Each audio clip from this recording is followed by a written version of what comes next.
It's a freezing January night in 1992, and a father and his son are walking toward their apartment building in Brighton Beach, Brooklyn. Vyacheslav Lyubarsky had just finished dinner with his wife, Nelly. His son, Vadim, walked beside him. They never made it inside. An unidentified gunman stepped out of the shadows, raised his weapon, and shot both men dead in the hallway of their own building. The killer vanished into the night, leaving behind two bodies and a neighborhood that suddenly understood the rules had changed. This wasn't just another gang hit in Little Odessa. This was a declaration of war, and the Italian Lucchese crime family, who had been collecting millions from Russian gangsters for years, was about to learn that their partners from the Soviet Union didn't play by the same rules as the five families. The Lyubarsky murders would kick off one of the bloodiest periods in Brighton Beach history. Before it was over, bodies would pile up from Brooklyn to Munich, and the entire structure of Russian organized crime in America would transform into something far more dangerous. But to understand why two men had to die that January night, we need to go back 6 years to a different kind of meeting. One that took place in a Brooklyn social club, where a terrified Russian gangster begged the Italian Mafia for protection. If you're enjoying this deep dive into organized crime history, make sure you hit that subscribe button. We cover stories like this every week, and trust me, you don't want to miss what's coming next. Now, the story really begins with a man named Marat Balagula. Balagula arrived in America from Odessa in 1977, settling in the Russian Jewish enclave of Brighton Beach. On paper, he was just another Soviet refugee. In reality, he was a black market operator who had bribed Soviet officials and smuggled goods across borders for years. By the mid-1980s, Balagula had built something unprecedented. He controlled a gasoline bootlegging operation, making hundreds of millions of dollars a year. The scam was elegant. Small shell companies would purchase gasoline as wholesalers, collect federal excise taxes from retailers, then disappear before paying the government. When investigators came looking, the company was gone, and a new one had already taken its place. At its peak, Balagula had 500 people working for him across the greater New York area. The money was flowing so fast that the Italian Mafia took notice. And when the Italians notice you making that kind of money, they want their cut. First came the Colombo family. Capo Regime Michael Franzese sent a soldier named Frankie the Bug Sciortino to shake down Balagula's associates. Frankie showed up with a ball-peen hammer and a simple message: pay up or get your skull cracked. Balagula was smart enough to know he couldn't fight the five families. Instead, he requested a sit-down with Christopher Fernari, the consigliere of the Lucchese crime family, at their headquarters in Brooklyn's 19th Hole Social Club. Fernari listened carefully. He understood that protecting Balagula meant access to one of the most profitable criminal enterprises in New York. He made him an offer. The Lucchese family would protect him from everyone, including other Italian families. In exchange, Balagula would pay a 2-cent tax on every gallon of bootlegged gasoline. It doesn't sound like much until you realize Balagula was moving millions of gallons. That tax became one of the five families' biggest moneymakers after drug trafficking. But the deal came with strings. Word would spread through the underworld that the Russians were now under Italian protection. And not everyone in Brighton Beach was going to like that. But word spread through the Russian underworld that Marat Balagula was paying off the Italians. To some of the harder Russian criminals, this looked like weakness, and in their world, weakness was an invitation. One of the men who saw opportunity was Vladimir Reznikov, a gangster from Kiev with a reputation as one of the most dangerous killers in Brighton Beach. The FBI believed he had murdered at least 2 people, including a Soviet dissident writer named Yuri Brokin in 1983 and the neighborhood's previous crime boss, Evsey Agron, in 1985. Reznikov decided to send Balagula a message. He drove up to Balagula's office in Midwood, Brooklyn, and opened fire on the building with an AK-47 assault rifle. One of Balagula's associates was killed. Several secretaries were wounded. Then came June 12, 1986.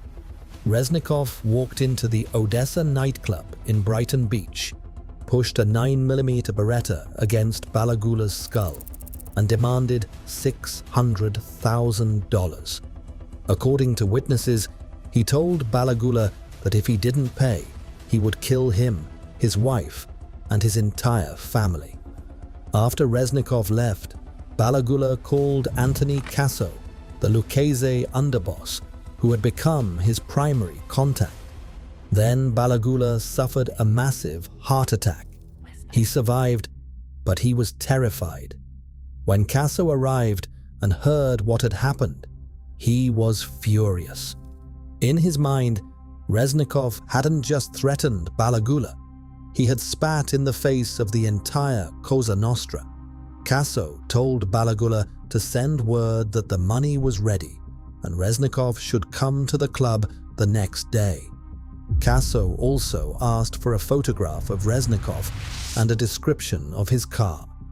The next day, Reznikov arrived at the Odessa to collect his money. Instead of cash, he found Joseph Testa waiting for him. Testa was a veteran of the infamous DeMeo crew, a Gambino family murder squad responsible for over 100 kills. He shot Reznikov dead before the Russian even knew what was happening. Casso would later tell his biographer that after that, Marat didn't have any problems with other Russians, at least not for a while. This is exactly the kind of story we dive deep into every week. If you haven't subscribed yet, now's the time. The Reznikov hit established something important. The Lucchese family would protect their Russian partners with lethal force.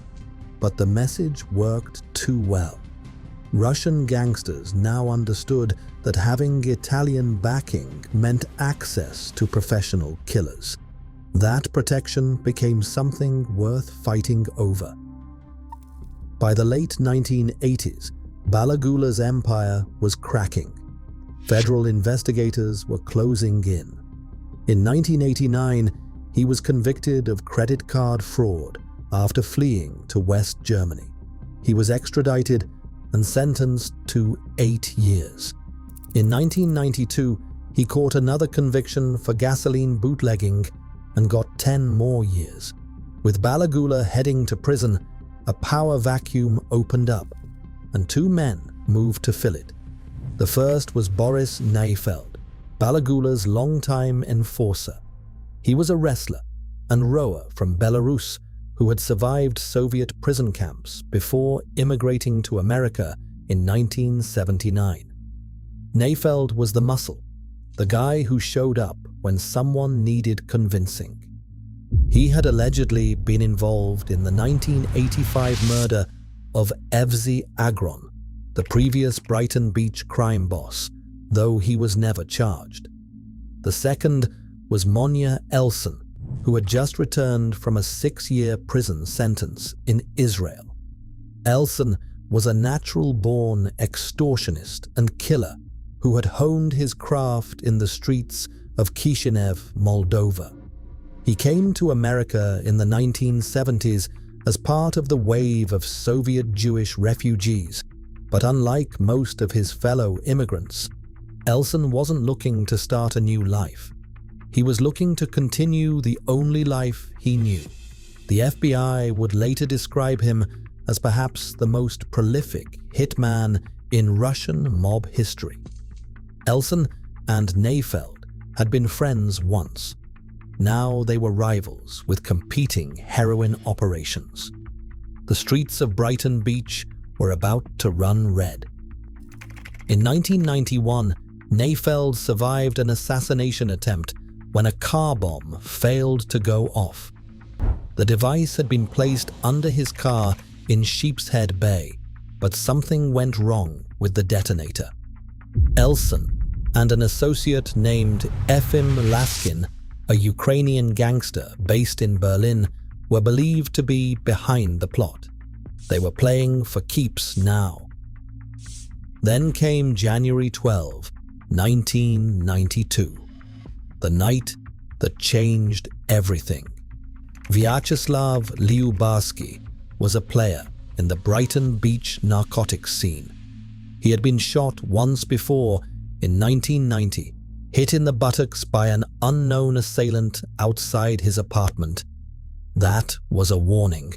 This time, there was no warning, just bullets for him and his son Vadim.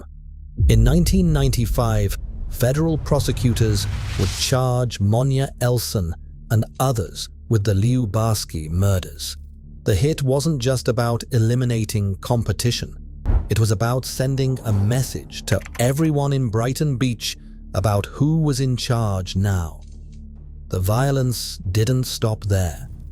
Alexander Slepenin was found shot to death in his car on June 23, 1992. On July 4, 1992, another Russian criminal named Elbrus Evdoev told police that Elson had tried to have him killed. Evdoev would survive 2 more assassination attempts before his body was found, frozen solid in a New Jersey snowbank in early 1993. The war went international. In September 1991, Efim Laskin was found murdered in Munich. Nayfeld's associate, Alexander Timoshenko, was convicted of the killing. Bodies were dropping on both sides. Elson himself was shot 3 separate times between 1991 and 1993 and survived a bomb blast. The man seemed impossible to kill. But here's where things get even more interesting. The Italian mob was watching this chaos and trying to profit from it. In late 1992, a Genovese capo named Anthony Tony D. Palumbo decided to help one Russian eliminate another. Palumbo was a silent partner with a Russian gangster named Viktor Zilba in the Rasputin nightclub. Zilba wanted Elson gone, so he asked Tony D. to arrange a hit. They even did a dry run, luring Elson to a Bronx social club. The Russian didn't suspect a thing. But before they could execute the plan for real, someone in the Genovese hierarchy shut it down. Elson's guardian angel in the Italian mob saved his life without him ever knowing. We really appreciate you watching this far.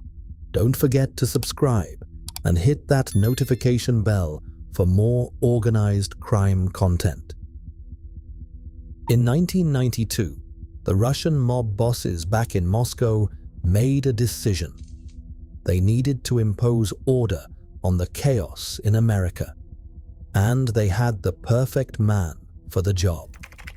Vyacheslav Ivankov, known as Yaponchik or Little Japanese, had just been released from a Siberian prison camp. He was a vor v Zakone, a thief in law, one of the highest ranks in Russian organized crime. According to some sources, Ivankov was sent to America specifically because he was killing too many people in Russia. Either way, Ivankov arrived in March 1992, claiming to be a movie industry entrepreneur. How a habitual criminal from Russia got a visa has never been fully explained. Within a year, Ivankov had built an international operation spanning narcotics, money laundering, and prostitution. He made connections with the Italian Mafia and Colombian drug cartels. His reach extended from Brighton Beach to Miami to Los Angeles to Boston. Anyone who went against him typically ended up dead. Ivankov's arrival essentially ended the war between Nayfeld and Elson, not because they made peace, but because a bigger predator had arrived, and everyone understood that challenging him means death. The feud didn't disappear. It just got pushed underground while both sides waited to see what the new boss would do. But Ivankov's reign would be short. In 1995, the FBI caught him in a $3.5 million extortion scheme. He was sentenced to 10 years in a maximum security federal prison. The Lucchese family, meanwhile, was dealing with its own catastrophe. Anthony Casso was arrested in 1993 after 2 years as a fugitive. He became one of the highest-ranking members of the Mafia ever to turn informant, revealing secrets that would send dozens of mobsters to prison. Among those secrets were the details of how the Lucchese family had become intertwined with Russian organized crime, the protection rackets, the gasoline scams, and the hits they had carried out on Russian gangsters who threatened their partners. The violence and chaos of the early 1990s had fundamentally changed the landscape of organized crime in Brooklyn. The Russians had proven they were willing to be more brutal, more unpredictable, and more internationally connected than their Italian counterparts. They didn't care about the old rules, the territories, the protocols that had kept the five families in business for decades. The January 1992 hit on the Lubavskis wasn't the beginning of Russian organized crime in America, but it marked a turning point, the moment when the old rules stopped applying and a new, more dangerous era began. Marat Balagula served his time and was released from prison in 2004. He died of cancer in December 2019, having never cooperated with federal authorities. Boris Nayfeld continued in the life, getting arrested multiple times for cocaine trafficking. He appeared on season 2 of the reality show Families of the Mafia, an ironic end for a man who once left bodies across 3 continents. Monia Elson was convicted of murder and extortion, but was arrested again in 2006 for plotting to kill 2 Ukrainian businessmen. Even in his 60s, he couldn't stop.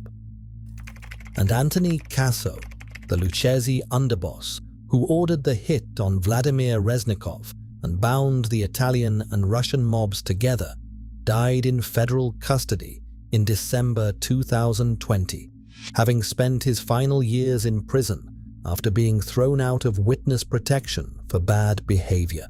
The relationship between the Russian and Italian mobs continues to this day, though it looks different now. The gasoline scams gave way to healthcare fraud, cryptocurrency schemes, and cybercrime. The old neighborhood social clubs have been replaced by encrypted communications and international money transfers.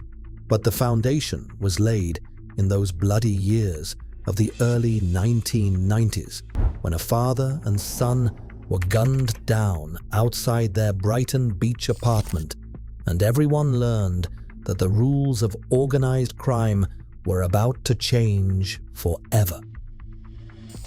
If you made it this far, you're clearly someone who appreciates real, organized crime history. Subscribe to the channel and hit that notification bell. We've got more stories like this coming. Until next time.